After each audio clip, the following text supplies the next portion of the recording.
Hello, my friends. Welcome back to my channel. I'm so happy to see you here today. In this video, we are going to learn English with a special technique called shadowing. Now, you might be wondering, what is shadowing? Let me explain. Shadowing is when you listen to someone speaking in English and try to repeat what they say exactly how they say it. It helps you improve your pronunciation, intonation, and even your listening skills. It's like being a shadow, following every move. Here's how you can use this video to practice. First, listen to me as I read a story. All the words will appear on the screen so you can follow along. Then, try repeating after me, copying my tone and rhythm. It's okay if you don't get it perfect the first time. Practice makes progress. Before we begin, I want to tell you why I chose this story. It's something I heard recently, and I thought it would be perfect to share with you because it's both interesting and useful. Today's story is about Sarah, a young woman who traveled to the United States for the first time.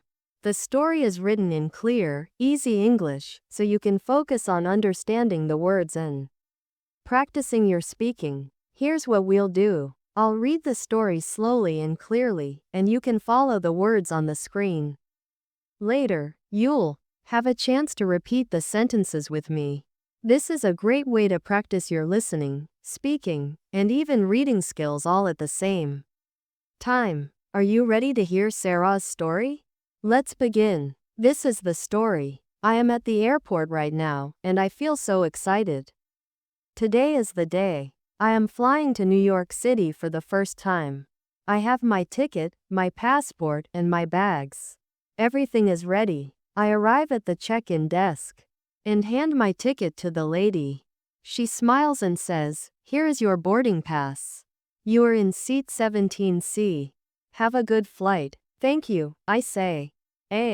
Window seat. Perfect. I love looking out of the window when I fly. I go through security, and it takes forever. The line is so long, but I finally get through. Now I am at gate 23, waiting to board my flight. After some time, I hear the announcement. Flight 567 to New York is now boarding. Please line up by group number. My heart races. This is it. I get on the plane and walk down the aisle looking for my seat. 17A. When I reach my row, I stop. Someone is sitting in my seat. It is a man in a blue jacket, and he is looking out of the window.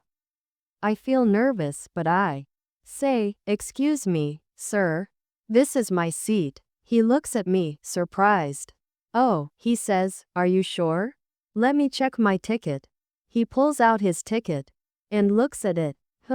He says, "My ticket says 17A. I think this is my seat." Now I am confused. I pull out my ticket and show it to him. "See? My ticket says 17A, I say confidently. He looks at my ticket, then looks at me. He smiles kindly and says, "Okay, no problem. You can take the seat. I'll sit in the middle." I feel a little bad, but I really want the window seat. "Thank you," I say as I sit down. The plane takes off, and I look out the window. The clouds are so beautiful. I feel happy and relaxed now. The man next to me starts a conversation. "Are you going to New York for vacation?" he asks. "Yes," I say. "It's my first time. I want to see Times Square and the Statue of Liberty." "That's great," he says. "I live in New York. You'll love it. It's a busy city, but it's full of life." As we talk, I notice something strange. He doesn't seem upset about losing the window seat. He is calm and even friendly. After a while, the flight attendant comes by. She looks at me and then at the man. "Excuse me," she says, "but I think there's been a mistake." I freeze. "What mistake?" I ask. The flight attendant looks at my ticket. Then she looks at the seat numbers. "You are in the wrong seat," she says. "What?" I ask, confused. "The seat is 17A and it belongs to this gentleman," she explains. "Your seat is actually 17C, the aisle seat. My face turns red. I look at the man and he just smiles. It's okay, he says. I don't mind the middle seat. I feel so embarrassed. All this time I thought I was right, but I was wrong. I should have been sitting in the aisle seat. I'm so sorry, I say to him. You were right all along. Don't worry about it, he says with a laugh. Mistakes happen. For the rest of the flight, I can't stop thinking about how kind he is. He didn't argue or get upset. He just smiled and let me have the seat. As the plane lands, I thank him again. You are very kind, I say. He just laughs and says, enjoy New York, and next time double check your ticket. When I leave the plane, I feel a mix of emotions. Embarrassment, gratitude, and relief. This trip is already teaching me something important. Sometimes it's okay to admit when you're wrong. So, what can we learn from Sarah's story? First, always double check your ticket. It's a simple step, but it can save you from a lot of confusion. Mistakes like sitting in the wrong seat are easy to make, especially when we're feeling excited or nervous. But here's the most important lesson. Mistakes are okay. Sarah thought she was right, but she wasn't. Instead of getting upset, the man showed kindness and patience. Kindness teaches us that being kind to others, even in small situations, can make a big difference. Learning English is just like this journey. Sometimes we make mistakes, and that's okay. Mistakes help us learn and grow. The important thing is to keep trying and stay positive. Every small step you take in learning English is a step closer to reaching your goals. Now, I want you to think about this. What would you have done in Sarah's situation? Would you have switched seats or insisted on staying where you thought you belonged? Let me know in the comments. Now let's look at some useful phrases and vocabulary from Sarah's story.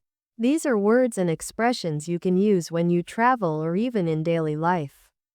1. Useful phrases at the airport. Excuse me, this is my seat. Use this phrase if someone is sitting in the wrong seat. Repeat after me. Excuse me, this is my seat. Let me check my ticket.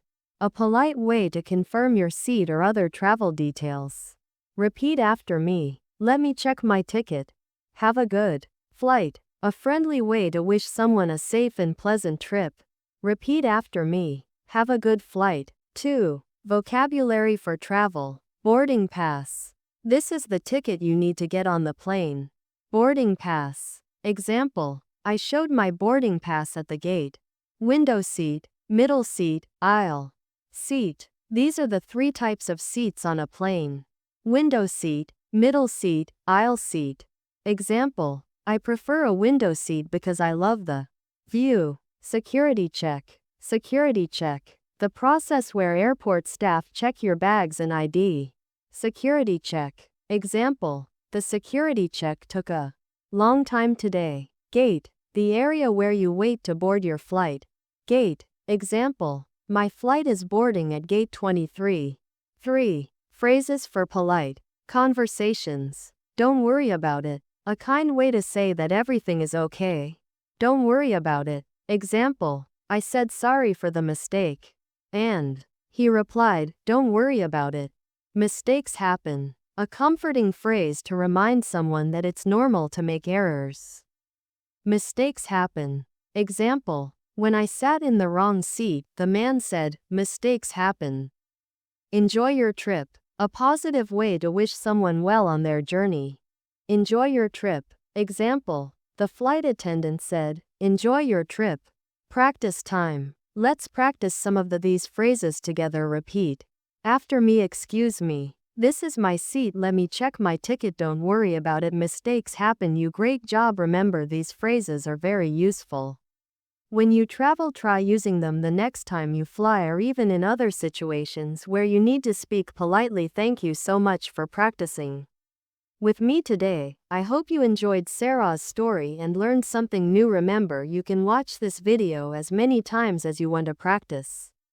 Your shadowing repeating the story will help you improve your pronunciation rhythm and confidence in English. If you found this video helpful, please give it a thumbs up and share it with your friends. Don't forget to subscribe. Before we go, let me leave you with this: learning English is not just about words and grammar, it's about connecting with people just like Sarah did on her trip. So keep practicing, stay curious, and enjoy the journey.